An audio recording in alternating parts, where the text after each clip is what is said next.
Clarisse ninde, umumapreneur ninde, byaturutse he, akora iki, abahe, atuye he, byose uyu munsi reka nze mbabwire who I am. Ikintu cyagutangaza kuri njyewe umbonye gutya sibyo, ntabwo wamenya yuko nigeze kujya kuri stage kubakinga umuhanzi twishyuje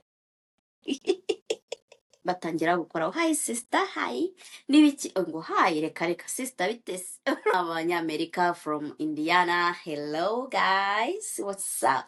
Ndi muri babandi bavuga ngo batoraguye batunamye. Hano ni ahantu hakorera business kandi uri umu immigrant bigakunda.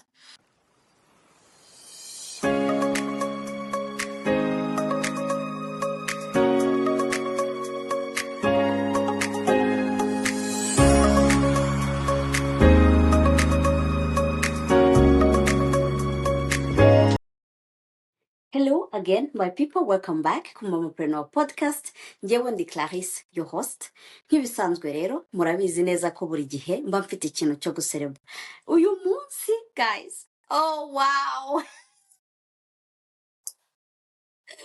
Let's do this together. Uyu munsi biraza kuba ari special. Ndashaka yuko grab your cup of coffee now and let's do this together.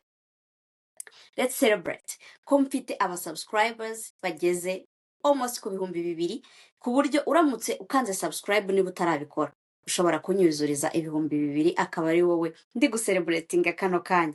Guys, thank you so much. You made my heart happy. Thank you for loving me. Thank you guys. Cheers. This is amazing. Okay, so for that being said, uyu munsi kubera ko mwanejeje umutima wanjye ndumva nshaka ko tumenyana. Hari ukuntu abantu bino bintu wenda babitakinga for granted ariko njyewe ndumva atari ko bigomba kugenda. Iyo abantu bagukunze bakareba content yawe bakayikunda bakayisharinga bakakomentinga bagasubscribinga tukaba tugeze kuri 2,000 by'aba subscribers, ni ukuvuga ngo it means a lot to me. Kuri njyewe ku mutima wanjye biranezeza. None navuze ngo at least let me give you my background. Reka mbabwire ngo uyu mugore mwirirwa mureba ni muntu ki. Ubundi Clarisse ninde, umumapreneur ninde, byaturutse he, akora iki, abahe, atuye he, byose uyu munsi reka nze mbabwire who I am kubera yuko nejejwe cyane no kuba mwaranyeretse urukundo. So iyo umuntu agukunda abagomba kumenya uwo uri we kugira ngo mumenye ngo uno mugore ninde. Let's do it. Okay, twagiye rero aho muri hose, mu modoka, mu gikoni, mu kazi kayo cyangwa akabandi, niba nta kintu wishe ushyiremo akayekuteri ubundi uze umenye ngo Clarisse ni muntu ki, uhora ureba, uhora ukurikiranye buri munsi.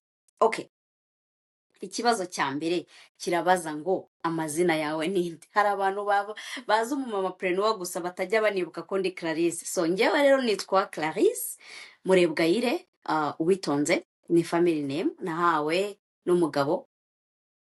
Ubwo nyine mwabimenye ko ndi na mariye, right?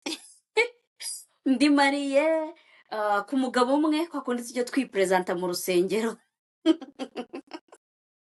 Mfite abana 2, so mfite famille nziza y'abantu 4. I thank God kuri yo kuko buriya famille no mugisha. Yeah, meze neza. Ndi muri babandi bavuga ngo batoraguye batunamye. Yeah. Ikindi kibazo kiravuga ngo what is a little bit of your background, childhood, family and culture. Guys, ibibazo mujya mumbaza. Hari abantu bagiye bambaza ati ubahehe se utuye nyine bakambona gutyo gusa, hari n'abataza home. So first of all, navukiye ku Muhima mu Rwanda mu mujyi downtown. Ndi muri babana baryamaga ku manywa ababyeyi babaryamishije ugacunga batakureba ukabyuka kumubana byuka nyine yanze kuryama ku manywa ukaba wisanga ugeze nko kwa Rubangura ko twajyagayo n'amaguru.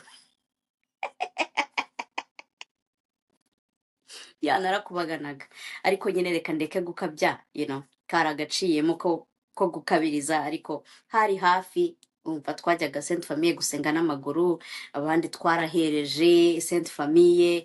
So ndasuhuza abanyamuhima, abantu bo kuri Sainte Famille, abanyakigali. Mwa.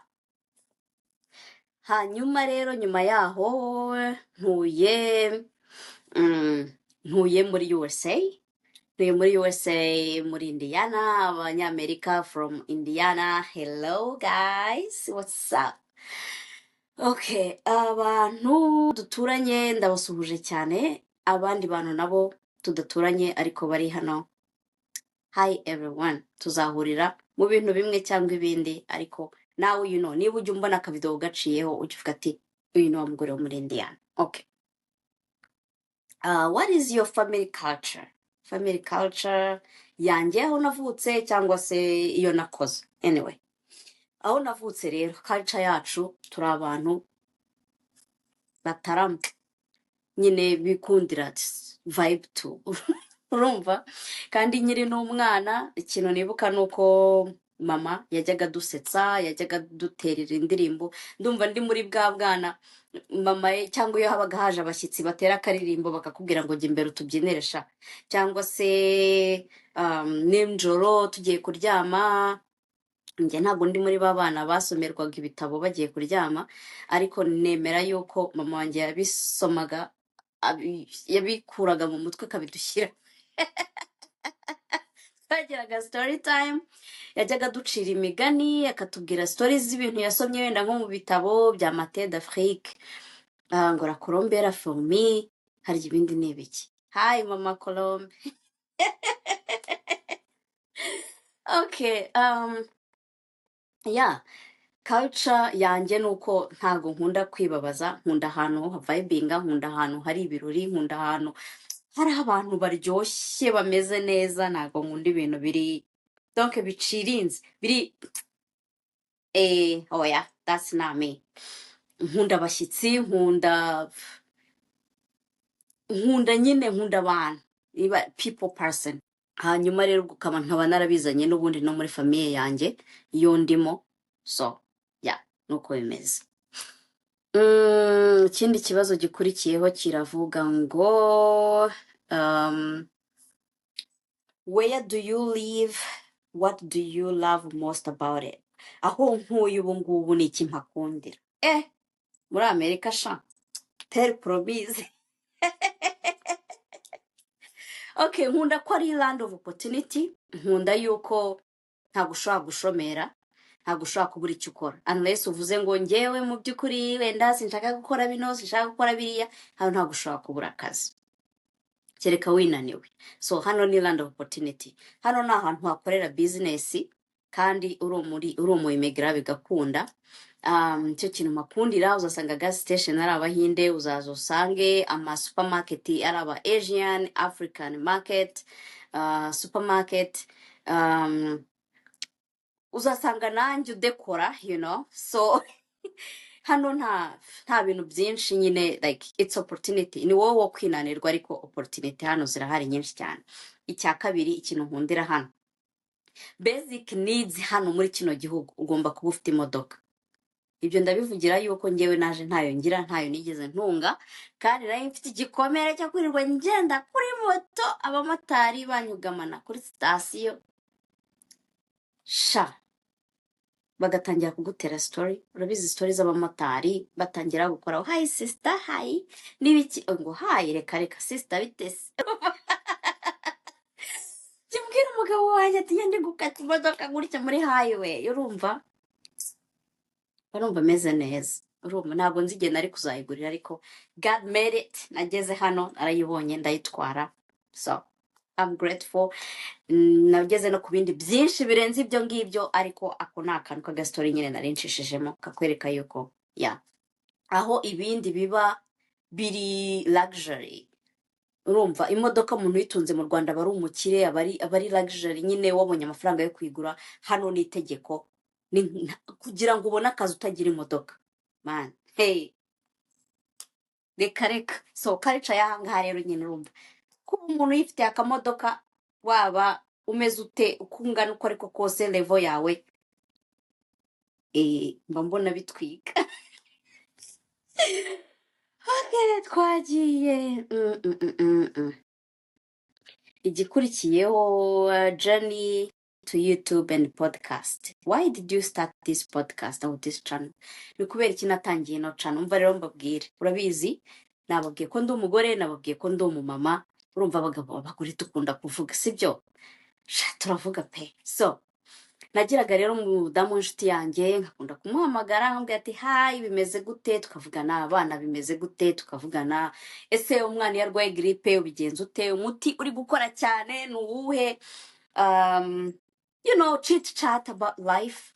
Noneho bigerekaho yuko yakoraga business nanjye nyikora, tukajya tubazanya wowe ubigenza gute, ese iyo ushaka abakiriya marketing wowe ubigenza gute, boostinga pages zawe kugira ngo ubone abakiriya bari loko wowe ubigenza gute, Google, tugeze aho turavuga ariko ibi bintu nubwo mbona bimeze nka coffee date me and you, nyamara wabona dukoze group date noneho like talk to people, twumve n'abicyo babyumvaho cyangwa se bumve experience yacu cyangwa ibiganiro byacu, wenda hari icyo bizabafasha muri urugendo rwacu rwa entrepreneurship bwo kuba abamama, motherhood, cyangwa se kuba turi abagore tuganira, maybe hari umugore umwe bizahindura bikamuvana kuri level imwe bikamugeza ku yindi.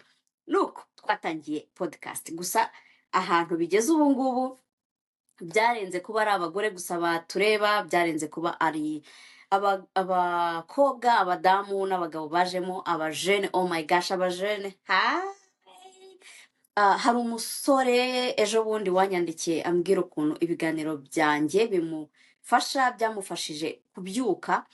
Yajyaga yirirwa ngo aryamye yumva nta kintu azageraho mu buzima, yumva yaravumwe, yumva yarihebye, ariko ngo arebye ibiganiro byanjye abona yuko agomba guhaguruka akajya gukora, agakora amaboko mu mufuka, akamenya ko you have to do everything you have to do regardless of how you feel. So ikindi, uwo mama nyine twatangiranye ntabwo tukiri kumwe kubera ko yagize izindi nshingano zituma atakibasha guhostinga. So I am the only host on Umamapreneur podcast. I own it 100%, and me and you now turayifatanyije, we are growing together, and I really appreciate your support.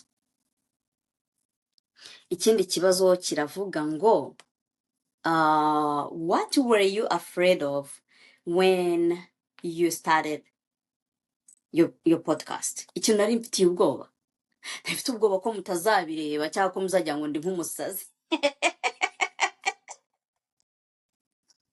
Agatari gororo abagore baragwira, uyu noneho waje avuga ibiki, cyangwa se ko muzavuga muti ibintu uvuga nta kintu bimaze, nyine mukabica amazi tu ntimujye mubyumva, ariko au contraire murumva ko biri kugira impact kuri societe. Rero mboneyeho no kugira abantu inama yo kubabwira ngo guys, do what you think is right. Niba umutima wawe ukubwira ngo bikore, go ahead and do it. Niba hari umushinga wabitse nukuri reka gutindiganya, reka kwibaza ibyo bibazo, fear for no reason, genda uhaguruke ukora ibyo bintu, kuko niyo yaba umuntu umwe byafasha nta kibazo. Nanjye naratekerezaga ngo niyo byagira umugore umwe bifasha bikamuvana hano kuri level bikamugeza kuri iyi, cyangwa se akagira umuntu yigira akantu kamwe kari positive, bizaba ari ibyo. Ariko byabarenze umugore umwe tugeze ku bantu 2,000 basubscribinze, ni ukuvuga ngo bakunda ibyo dukora. Guys, ntuzaryamishe impano, ntuzaryamishe icyo Imana yagushyizemo, just go do it. Ikindi kibazo kiravuga ngo what do you hope people feel when they watch or listen to your content? Okay, my hope nuko bigira aho bikuvana nyine bikagera ahantu bikugeza, kuko niyo vision, nuko kwimpawaringa, nuko kumotiva, cyangwa se ukigira ku byo ubona navuze nakoze ku mugeste nazanye, bikagufasha nawe, bikagutera inkunga, bikakuvana kuri level imwe bikakugeza ku yindi. And my vision overall no kuvuga ngo if I can do it, you can do it. Nagira ngo nkubwire ngo hope yanjye nuko ikintu cyose nzajya mvuga hano nuzajya ucyumva ujye uvuga uti ubwo Clarisse yabikoze nanjye nabikora, hanyuma ugenda ugerageze nawe byawe, uvuga uti let me do it, ugenda ubikore, kandi nguteye inkunga, nguteye courage mu buzima. Okay, ikindi kibazo kiravuga ngo beyond the camera, ngo iyo ntari kuri kamera mba ndi gukora iki, iyo ntari kuri YouTube mba ndi gukora iki. Sha ibi ngibi rwose gusa umwe ni mubyimajina.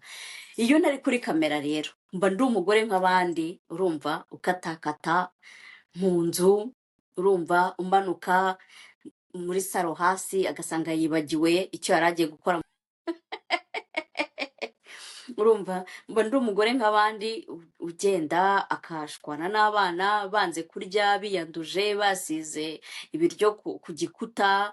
Mba ndi umugore nk'abandi ugenda agakaranga, sometimes akareba ku ruhande agasanga icyayi kibiriye mu ziko, urumva. Mba ndi umugore nk'abandi ujya ku isoko agahaha agataha. Ya, mba ndi umubyeyi wita ku bana, ukora devuwari, ubyuka mu gitondo akabatwara ku ishuri, ujya ku kazi nk'abandi, kuko ntago YouTube ariyo nkora gusa, nkora decor ku ma event matoya na manini, from small gatherings, birthdays, baby shower, bridal showers, no kugera ku ma wedding. Donc we including byose, yaba ziriya decor z'ibipirizo, balloons, cyangwa se indabo. So yeah, nicyo kintu ninjoyinga utuntu dusa neza, utuntu tudekoye, utuntu nk'utwo ngutwo. Ikindi ndimo guteganya kongeramo indi service nshyashya abantu benshi bazishimira, ariko it's very soon, ntago ndayishyira ku mugaragaro, nzabibabwira very very very very soon. Ikindi kintu abantu batazi hano kuri YouTube, abantu mutanzi, mwumva mvuga nyine decor, mwumva mvuga ibipirizo, mukumva mvuga podcast, ariko ntago ari byo bintu nkora byonyine, nkora n'utundi tuzi nk'abandi bantu bose. Clarisse rero ni umu economist wize business, ni umuntu wagiye kwiga, afite masters degree muri applied economics, nakuye mu Buhinde. Ntabwo nakoze utuzi twinshi muri Amerika, kuva nahagera nkoze utuzi tubiri kongeraho na business. Nakoze mu ruganda rw'imodoka, ubundi nkora muri bank. Yeah, ndumva ari ibyo ngibyo so far. I think people would be surprised to learn about you. Sha, ikintu cya mbere cyatangaza abantu babimenye ko, sha reka nkwereke, sibyo, ntabwo wamenya yuko nigeze kujya kuri stage kubakinga umuhanzi twishyuje.